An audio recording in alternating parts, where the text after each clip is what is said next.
by PCS Trade Union, Master Worker, a fighter, standing up for many of his workers in struggle at the moment.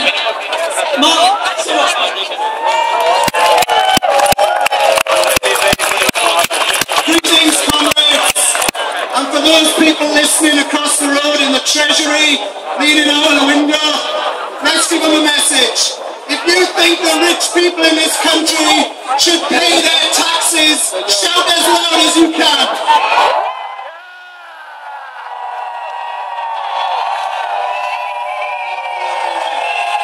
What type of country do we live in? The rich people dodge their taxes while the poorest have their benefits cut. They don't have houses to live in, their kids can't go to university, and now our kids are going to be tested in school at 4. And when we see tragedies in the Mediterranean, people coming here for a better life are drowning and dying, and our country won't take people in. They are a shame to this country. If you believe we should say migrants are welcome in Britain, shout as loud as you can.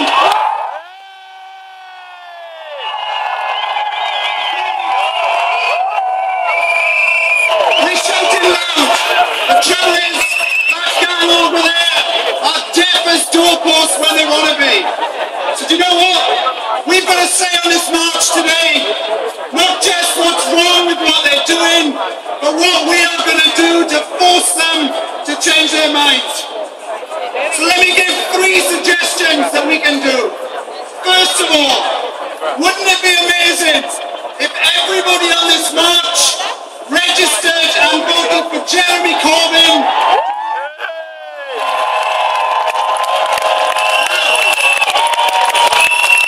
I'm not a member of the Labour Party, but I tell you what, imagine that debate on telly the other night without Jeremy.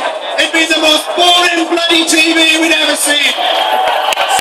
So if tens of thousands of us pay you £3 and register, maybe we can have an anti-austerity voice at the top of Labour, like we've had in Syriza in Greece. The second thing we should do is we should ensure that the day is followed up quickly. Imagine if we had marches like this in every town and city in Britain, often at the same time, with hundreds of more thousands of people being involved. It would show them that we are not going away. And the third thing we should do is this: recognise that in Britain today, there are still 6.5 million people in trade unions. So why don't the unions strike together and stop austerity in its tracks?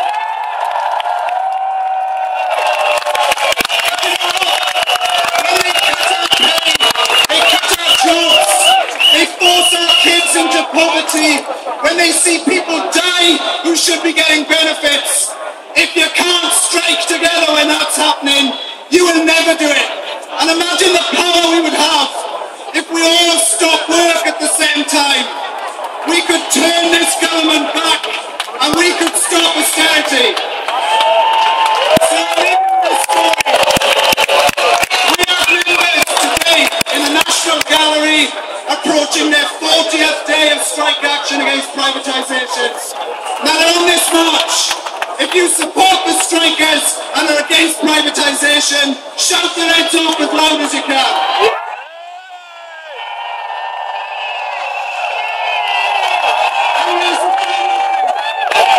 Some people say that we march and campaign but we never win.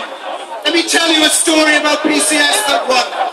We represent members who work in, of all places, Windsor Castle. If you don't know it, it's where the Queen lives when she's not sat on her throne.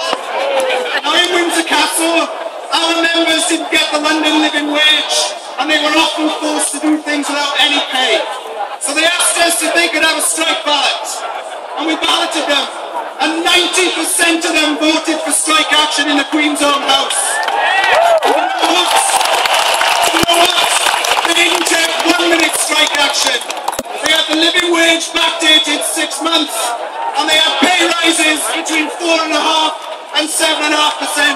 Now guys, if you can win in the Queen's house, Imagine what we can win if we march together, we strike together, and we say, get off your arses, pay your taxes, and look to the people of this country who really matter. Well done for coming, and have a great day.